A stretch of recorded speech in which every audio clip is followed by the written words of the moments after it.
his original offense was that he fell asleep in the drive-through lane at a Wendy's. Well, you know, Chris, my previous career as a surgeon at Johns Hopkins, whenever we would have an untoward event, we would establish an internal review board of people who actually knew what should be done and review every aspect of it, and then disseminate the findings of that to everyone to make sure that it didn't occur again. And I think this is a situation that is not clear-cut, you know, like the callous murder that occurred in Minnesota. And it really requires some heads of people who actually know what should be done under these circumstances. Apples and oranges. Why do you say, sir, it's not clear-cut? Because in the case in Minnesota, there was an officer who was clearly in the process. No, I understand that one, but why was the Atlanta case not clear-cut?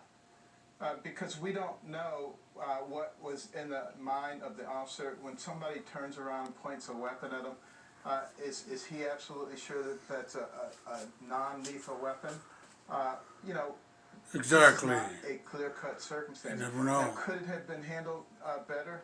And certainly, in retrospect, there probably are other ways to do things. But again, we don't know. He was firing something at him. It could have been something else. Is there a reason that they don't use, you know, nightsticks or those You got to expandable investigate. bullets, to subdue somebody who's resisting?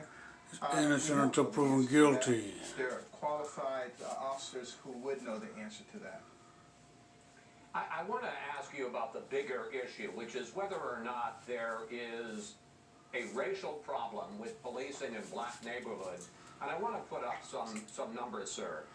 Over the last 5 years in Minneapolis, police used force against blacks at a rate at least 7 times that against whites. And nationwide, blacks who are less than 13% of the population are shot and killed by police at more than twice the rate that whites are. I'm going to put this on a personal level, Secretary Carson. You have 3 sons. Honestly, have you or your wife Candy, have you ever had what's called the talk with any of your sons about how These kids, a lot of them how don't to have conduct fathers. themselves when you're confronted by a policeman?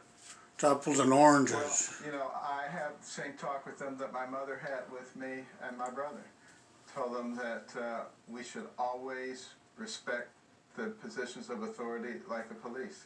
I told my sons These men the don't same have thing. fathers in their And, homes. I've never had a problem. They've never had a problem.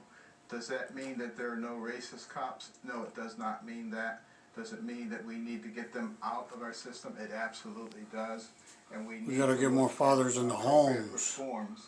And this is probably a good time And to shine less a drugs spotlight on the it, streets. Get it done. And I think that's one of the things. The that drug the problem. president The has man was made on very drugs. clear, and that is, you know, this is an issue. It will be looked at, it will be dealt with very much the same way that the other problems were justice, criminal justice reform. People have talked about it forever. This administration has gotten it done.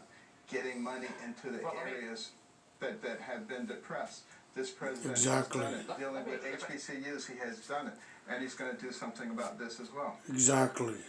Well, let me ask you specifically about that. And let me just say quickly, and I suspect you won't be surprised by this, as a white person, my parents never had that discussion about the police with me, and I never felt the need to have it with any of my children, which I think is Because you're a part nerd. of the problem. But I want to talk about some Chris of the Wallace is a measures nerd, that that's House why. Democrats are proposing in Don't need to their talk like that. legislation about policing. And let me put it up on the screen. A ban on chokeholds and no-knock warrants, a national police misconduct registry, limiting the legal immunity police have so it's more possible to sue them for misconduct. Mr. Secretary, do you expect the president to support those 3 ideas? I expect the president and the administration to engage appropriate stakeholders and to look at everything. Exactly. And obviously we Got 'em do all not it want over. to create a It's situation always a where president. the police are under the That's why we microscope elected him. and that they don't want to do their job because they're afraid.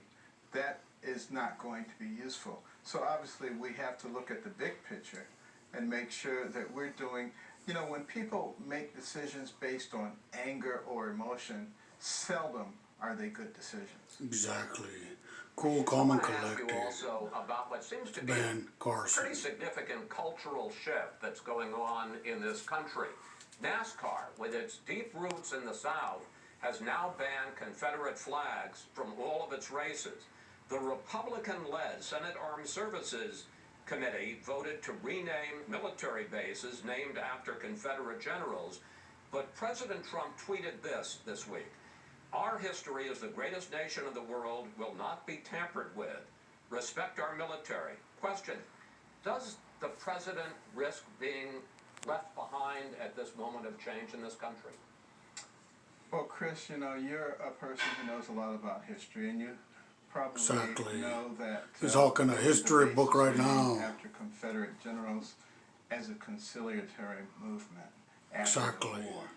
And to now change that would be having exactly the opposite effect.